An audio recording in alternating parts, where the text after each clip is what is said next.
Cardi, it's getting warmer down here, but it's also getting pretty cold in Norway.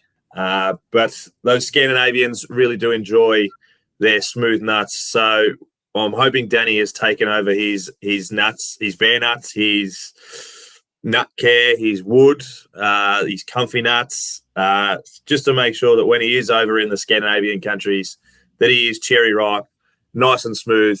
And as you can see, for those that are watching on the YouTube live, nut care has got around November, which is huge for them. So there's deals, discounts, and more all to do with the Movember cause, which is awesome. So really good cause to get around. We personally have a mate from work that is affected by and gets around Movember. So huge cause to get around. So huge by them. That's why we're proud to be supported by at any given Sunday, be supported by Australia's fastest growing grooming brand, Nutcare. Proud supporters. They're giving us 10% off, as they always do, at the checkout with the code Any Given Sunday. So plug it in. Discount will be applied. Always remember that Nutcare, the essential grooming for men. Brown 45! Brown 45! Hot, hot, hot, hot, hot, hot! You are listening to Any Given Sunday, Australia. Yes, hello and welcome to the Any Given Sunday Australia podcast, the number one podcast in at least 3 households, 1 studio over in Norway at the moment. The Gridiron Australia head office, NFL Australia head office, ABC head office, all of the places. The Grey Cup over in, I honestly don't know where it's being played. Wherever the Grey Cup's being played over in Canada. I promise that I'll be a lot smoother throughout the rest of the episode than I was from that ad read. That was one of the better starts that I've had. We don't have Danny this week. Again, he is off in Norway, but we do have the ever-reliable at Tim Cardi, AGS AU. How are you, TC?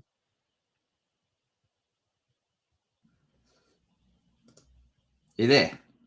Oh. We had a glitch. How good's that? Haven't had one for ages. What's going on?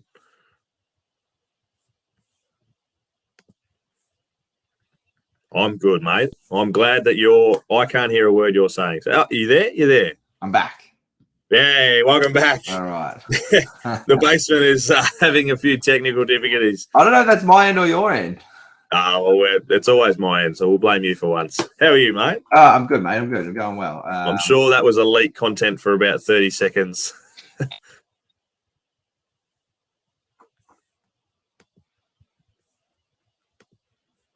Great point.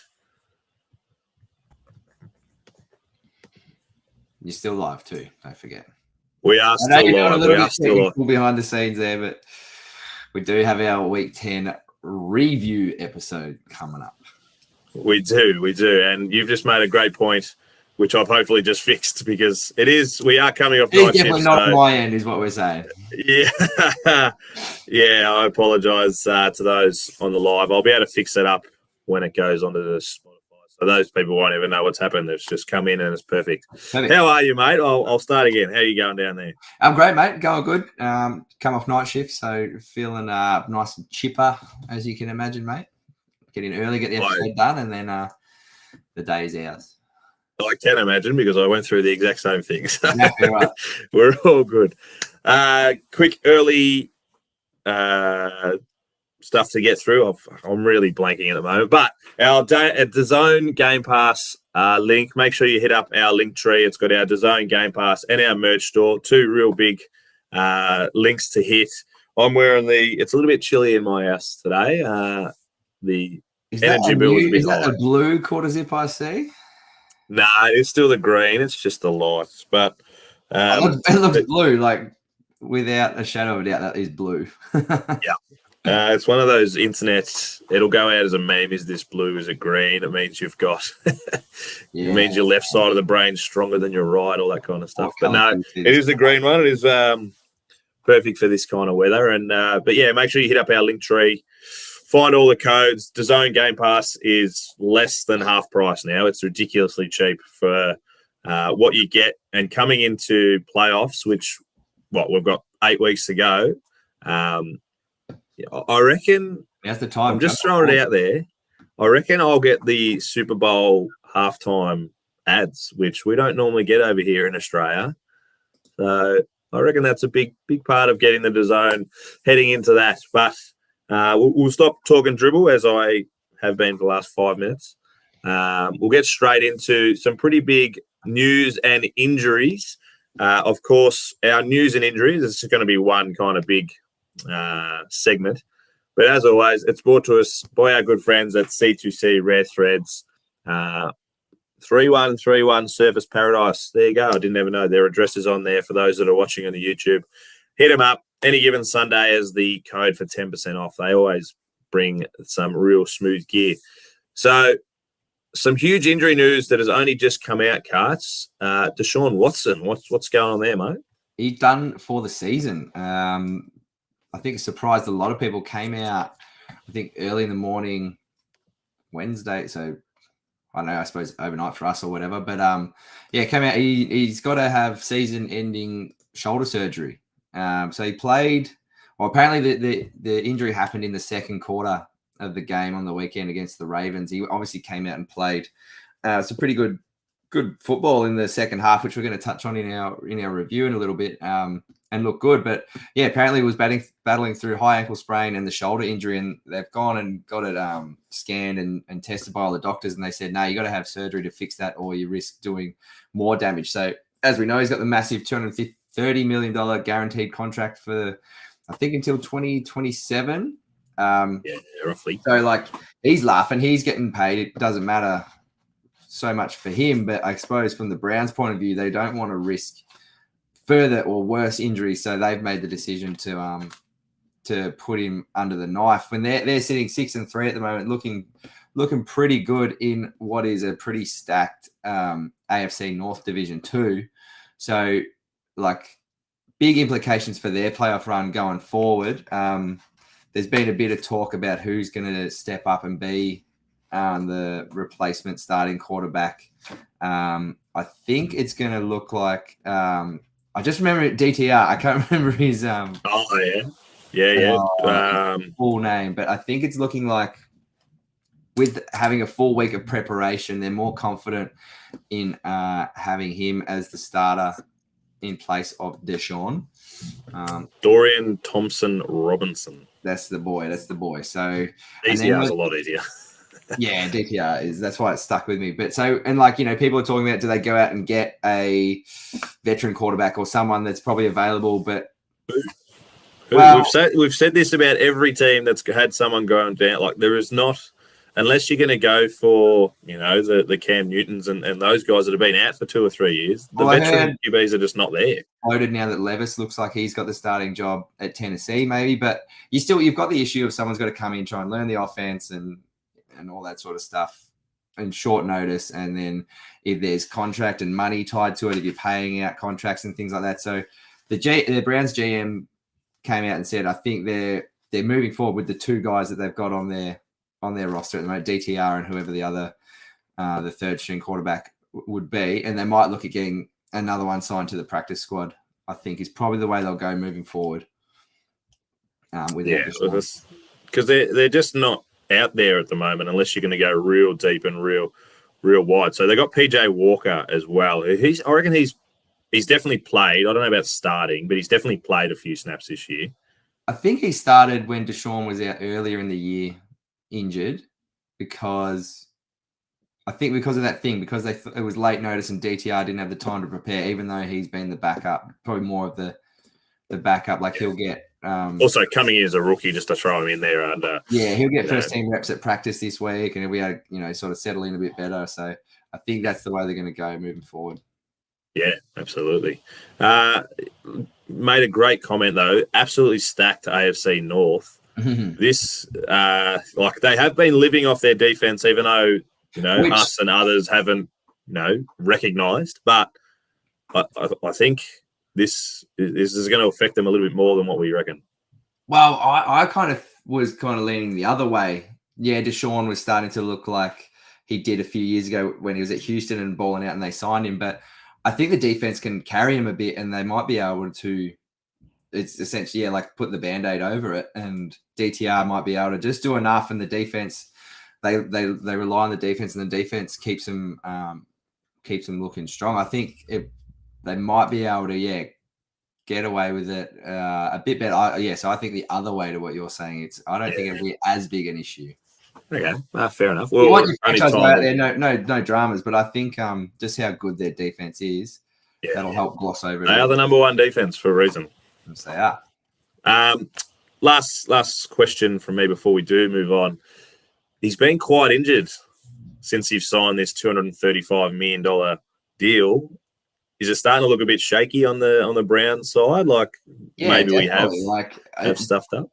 I think a lot of it depends on what happens next year. If they can get a full year out of him, a healthy Deshaun, like get this shoulder fixed. They're saying he'll be back for the start of next year. Like if he has the surgery and stuff now, it's not going to be it's not like a 12-month or anything like that. But the results of next year, I think you'll be able to start to judge a bit better or give your opinion a bit better of if you think it's been a good deal or not. At the moment, it's looking like it's a bit not that great a deal, just how much football he's missed already. Yeah. And what happens? Another question. What happens if DTR or PJ Walker take them to, deep in the playoffs? They've got too much guaranteed money tied up in Deshaun. They're staying with Deshaun. Yeah, fair enough. Nice, easy, quick. Tied up there, yeah. The other major, so this is the news side of our segments, double segment. I don't know how much, but I imagine there's been a few more dollars that have been added to our coaches being paid without being coaching circle or carousel with the Ken Dorsey from the Bills has been let go after their Monday night shocker, which again we will go into, but let go straight away. Bit of turmoil that we kind of did predict in Bills. Well, it's just, and I think it's been obvious. Like we don't have people on the inside or anything like that, but like we could see that just something doesn't seem right. And again, it feels like a bit of a Band-Aid fix firing your offensive coordinator, but there's a lot more going on in that locker room than what meets the eye. It seems like a lot of stuff with Diggs and Diggs' brother, constantly tweeting out and all that sort of stuff. And everyone knows the way that Josh Allen plays, and he's an all or nothing sort of play, like quarterback. You get the touchdowns, but you get the interceptions as well. And of late, it's been just the interceptions and not the touchdowns. So that ratio is getting thrown out a little bit this year. But I think they felt like they had to do something. They're not going to bench Josh for the rest of the year. Unfortunately, Big Ken's the one that had to fall on his sword. It's so I was watching the Pat McAfee show as a bit of study, and Dan Orlovsky, who's been a QB and been in those kind of positions, and he can obviously break it down a little bit better than what we can. And he came out and was saying that the Bills' offense is way too predictable. Although we kind of see Josh Allen as the unpredictable, he can run, he can throw, he can do pretty much anything as a QB. The way that they've been rolling, it's basically like Davis hasn't had the year that he had last year. It's basically been Diggs or nothing. Yeah. And he says it's too predictable. Like Kincaid is starting to kind of roll a little bit and get his hands on the ball. I think he scored the other day, and that is good. But it just seems he goes they'll line up in 2x2, two wide receivers on the outside with a tight end in there. He goes, you know where it's going. Like they're just too predictable at the moment, and Ken Dorsey is the one who's had to fall on his sword. Yeah, and definitely that is a huge issue, but it just doesn't seem like that's the whole issue for the Bills at the moment. So, yeah, like I said, it feels like a bit of a Band-Aid, sort of not knee-jerk move, but like we have to do something. And like you said, the breakdown by Orlovsky, I sort of heard that too, and it's like, oh yeah, that kind of makes sense. But it just feels like there's a little bit more going on behind the scenes too. Yeah, and that's to be the good side of it, it could be the shake-up that they need to be like, oh, shit, actually, we are in a bit of strife. We need to shake it up a bit. Do we know who's come in and replaced him at the moment? What's his name? Brady. Not Tom. Tom come in? Not Tom. Breaking news. Tom Brady's in. It's not Tom. It's like... I have it here. I could just bring it up. You bring it up, you'll find it. I could. But yeah, it could just be the Joe Brady has come in as the interim replacement. But yeah, just the shake up that they need and, bring some fresh face because Dorsey's been there for a few years now. And yeah, you could see a turnaround quickly. Well, Does this count? Would this count as a new coach bump? Nah, it's got to be head coach. Okay. All right. Well, we're not punting. We're not punting on that then this week. They are not my lock this week then. Ooh, which we'll get into. Beautiful. All right. We'll get into. So I'll run through quickly all the games besides the three that we have decided to speak about. But it was a pretty exhilarating weekend of football. I was lucky enough that I got to catch a few, not most of, but a few of the games. But it started back on Friday, which we've spoken about. The Bears getting the jobs done against the Panthers 16-13. My Packers went down 19-23 in a pretty – I was actually pretty happy with the game, but a late interception sealed our fate, 19-23 against the Steelers. Colts getting the job done over in Frankfurt against the Patriots in an absolute barnstorming 10-6 game. Mm-hmm. Texas Bengals, we will speak about. Bucks getting the job done 20-6 over the Titans. Browns, Ravens, we're going to mention. 49ers, just back to 49ers way, 34-3 over the Jags. Saints, Josh Dobbs getting the job done again, 27-19. Vikings, over the Saints. Cards, 25-23 over the Falcons in the return of Kyler Murray. Yes. Which was huge. Good for him to get back out there and good for the Cards to bring a bit of light back into that organisation. The Lions, 41-38 over the Chargers. Cowboys, 49-17. So that's two games they've won by an absolute bucket load over the Giants this year. Seahawks, 29-26 over the Commanders. Your Raiders getting the job done, 16-12 over the Jets. And the Broncos and the Bills we will speak about. But the first one we'll talk about will be the Houston Texans versus the Texan Houstons. The Texas Houstons. Against the Bengals. So one of many games, I think we decided was 6, that was decided by a field goal. We're going with 6, yeah. At the very, very end, which 6 like in a final, weekend. Final drive field goal sort of setup. Yeah, huge. Awesome for the program just to be exciting way to finish. And I reckon there was a couple more, like the Packers was the same. We were last second pretty much interception to finish the game. So some really tight finishes this week, which lots of games down to the wire. Yeah, I love it. And so they got up 30-27 over the Bengals in what probably shouldn't have been a surprise, but was. But what? I said it shouldn't have been a surprise, but it definitely was. Oh, sorry, but I thought you said, but what? No, yeah, it was. Well, we talked about, I think we previewed this game. Yeah. And we talked about being in the Natty. Joe Burrow is back and healthy. Yeah, the home team advantage. We like Houston, but we just thought Bengals will just get it done at home. But, mate, Houston, they're a wagon. CJ Stroud just keeps adding to his record-breaking rookie year and all that sort of stuff. He had a couple of fumbles. He did throw another interception as well. But, I mean, you take that 23 of 39, only threw for 1 touchdown this week. But super productive on the ground too with the rushing game. Yeah, huge. 30 carries for 150 yards and a tutty. So yeah, that would have been a huge week for him fantasy-wise too. 356 in the air and 188 on the ground. That's enormous. It's a massive game of offense. And he's kept that CJ Stroud has kept that receiving core.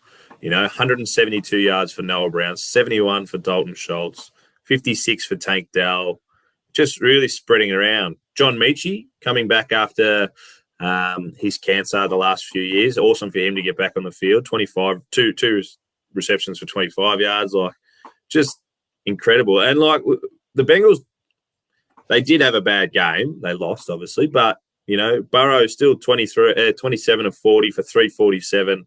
Did throw the 2 interceptions to go with his 2 touchdowns, but they only had 66 on the ground. Do you reckon that was a bit of a game changer? Yeah, like we talk about, it could be a bit of the difference. You need the rushing game to complement your passing game. But like they were so productive in the air. Chase and Boyd both over 100 yards.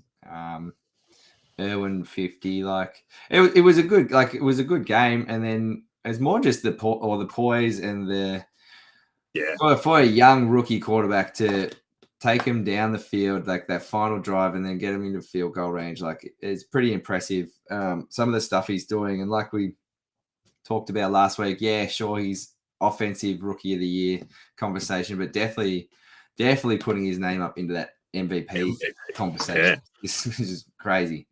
I think huge for the Texans also, and they did that well with their. We said when they drafted well. They bookend, they got their quarterback, but they solidified their defense as well. So only 1 sack for CJ Stroud, and he didn't actually lose any yards, but 4 sacks for a loss of 33 yards on Joey B, just to, keep that rushing pressure on the Bengals and keeping the pressure on Joey B going forward. Yeah. And like you said, it just allowed CJ Stroud one sack for a game. Like he was just able to sit there, be calm, cool, collected, and that last, I think it was just over a minute drive to win the game. Oh, mate, it makes a difference. And yeah, like you said, big Sheldon Rankins had 3 sacks himself for the Houston defense. So that's massive.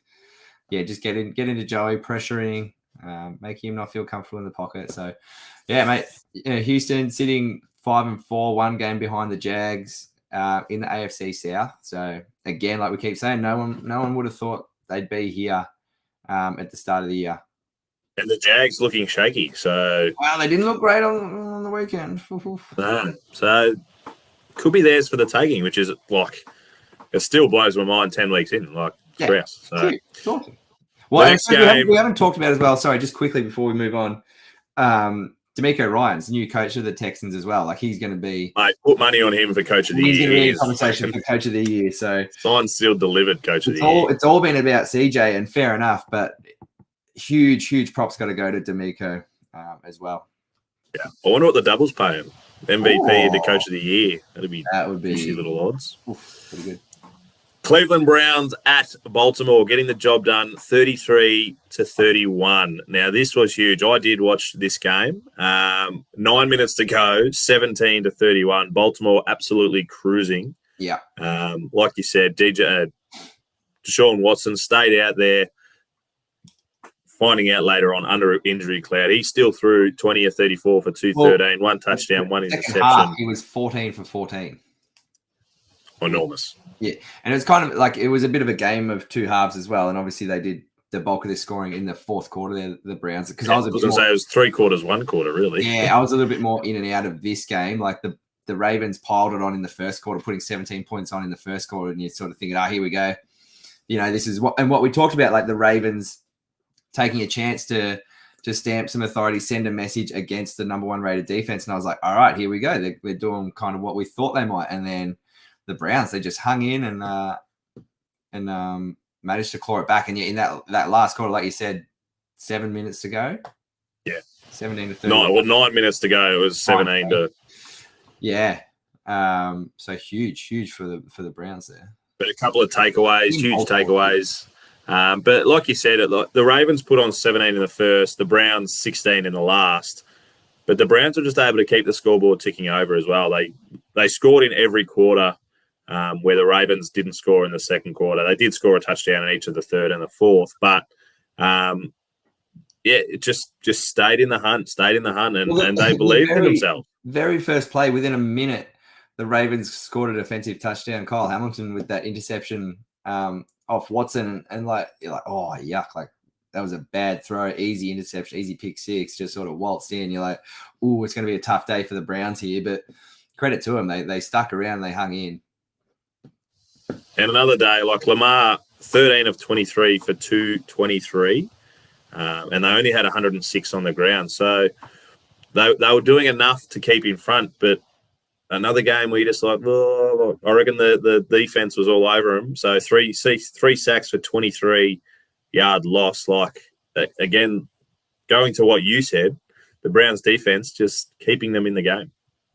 Yeah, and like that's sort of what makes me feel more confident about them losing to Sean is just how good their defense is. Who got the sacks? Miles Garrett with 1.5, pretty stock standard, but they did share it around. There was a couple of 0.5s in there. Halfies here and there. Greg Newsom, 0.5. So, yeah, you're 100%. Jeremiah's last name. Which one? Jeremiah Owusu Koromora. Yeah, that's pretty good. I'm happy with Owusu at least. That's good. Yeah. Where's Danny? But yeah, but looking through that, there is 53 tackles, 32 of them solo. So 32 solo tackles as well. So they've got the confidence to go in there and make the tackles, even if 2 or 3 players are covered, which is like, it's just a massive everyone had a tackle. I reckon every single defensive player. Just about. Ridiculous. Just about. Anyway, huge win, especially like you said in that AFC tight AFC North. So the Bengals have dropped out now of the current playoff picture, but they are right on the but the whole AFC really is like the Jets are still in with a chance. Like it's ridiculous how tight it is on the AFC side, which is again good for football. Great for football. Well, and like we said, possibly depending on what happens with the Bengals and obviously the rest of the year, there's still a lot to play out, but could be a chance for all 4 teams from the AFC North to make the playoffs, which I think we said probably hasn't happened before. Yeah, I know. I'm pretty confident in saying that's never happened. 3's definitely made it, but not 4. Not 4. We'll stick to the AFC side. Denver getting the job done against the Buffalo Bills, 24-22 in another one of those, the 6th and final game that was decided by a field goal at the very end. And they had to do it twice because they missed the first one.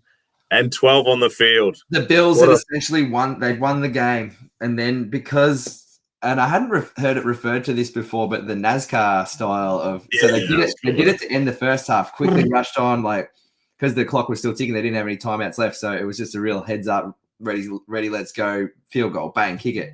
They kind of did the same thing again to end the game, and it seemed like it just rushed the Bills getting out which field goal package, defensive package they were going to run out, and ended up with 12 on the field, and because he missed the kick, so the Bills would have won, and then the flag was thrown. It was just like, oh, you're kidding! Yeah. What a way to lose the game. But yeah, tack on the 5 yards, make it that little bit easier, and it also gave them the time then as well. They didn't have to come and NASCAR it in the second time. Right. They had the time to set it all up. Yeah. As soon as that happened, like, wow, they're putting it straight through the middle here. Like the fact that he missed the first one was a bit of a surprise, but because like you said, I reckon it was 47 or 49 yards the first time they did it at the half, which now looks like a brilliant play because it was pretty much most teams I reckon would have been like, we'll just take the knee head off, but they go, nah, let's get the field goal unit out there just before the half.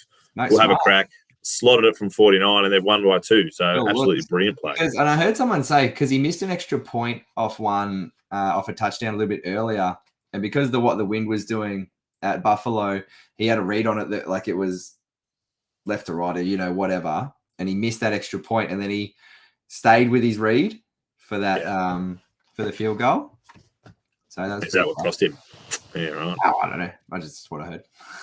But Russell Wilson, 24-29 for 193, 2 touchdowns, and Josh Allen, 15 of 26 for 177. 1 touchdown, 2 interceptions. Big one there, the 2 interceptions.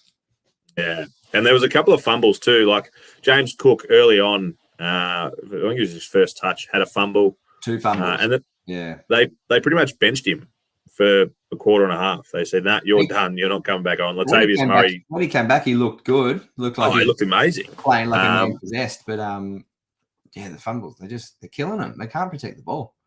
Nah. Well, so there was 3 fumbles in total. 2 of them were lost. So they did recover one as well. Like it was both sides of the board. I don't know if it was a bit slippery in Buffalo, but it wasn't a great game to watch, to be honest. Like it just seemed to be turnovers, overthrows, an amazing catch for a touchdown. I think it was Cortland Sutton, which an absolute toe drag right in which they waved it away, and then they went and had a look about it. And then live, he looked out by miles, and then the ball he took it 3 meters outside. The replay, you're like, oh, hang on a sec, and then they got that angle from just in front of him, and his toe drag was elite. It was perfect. A great, and to Russell's credit, awesome throw by Russell as well. Like after a bit of a scramble too. So he's looking better. And I don't think he ever lost confidence in himself. Just Team 3, what he seems like, from the outside, but he's he's looking a lot better, and the Broncos have turned it around a little bit. Like takes a lot of pressure off Sean Payton too, which there was a lot of noise because obviously Russell's got a lot of guaranteed money tied up. It was, if things were going the way they were, like everyone was thinking, oh, they're just going to get rid of Payton.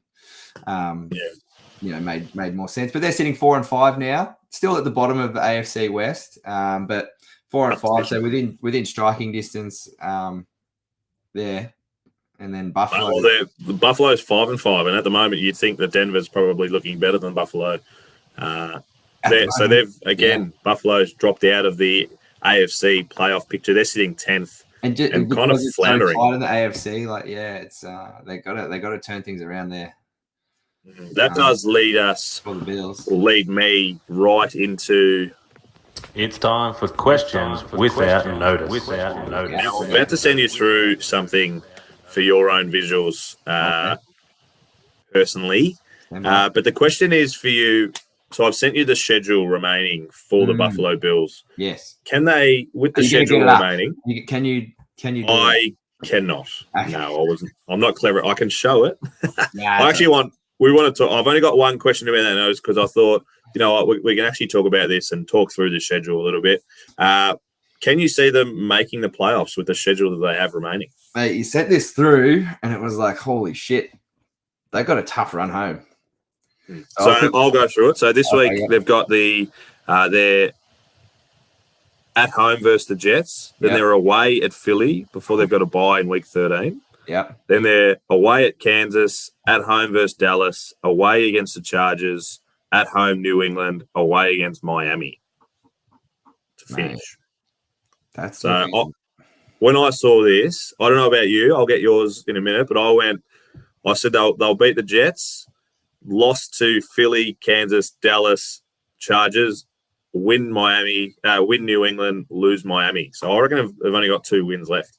I'm feeling the same. Like the only 2 games at the moment that you can see them confidently that you'd say, they'll win those are the Jets and the Patriots. Yeah, well, they lost against the Jets to start the season, so you can't even say they're confident that. I wasn't confident with it, but I reckon they do get the job done. But then I reckon they go on, like maybe the Chargers, but the other 4, I reckon, comfortably get the job done, especially being away. What's that put them 7 and 10? Yeah, so 7-10, maybe 8 and 9. Wow, that's definitely not where we thought they were going to be at the start of the year. And 8 and 9, I don't reckon 8 and 9 will get you in playoffs this year. I don't think that'll get it done. Not in the AFC. No. So that's a tough run home. They got to turn things around.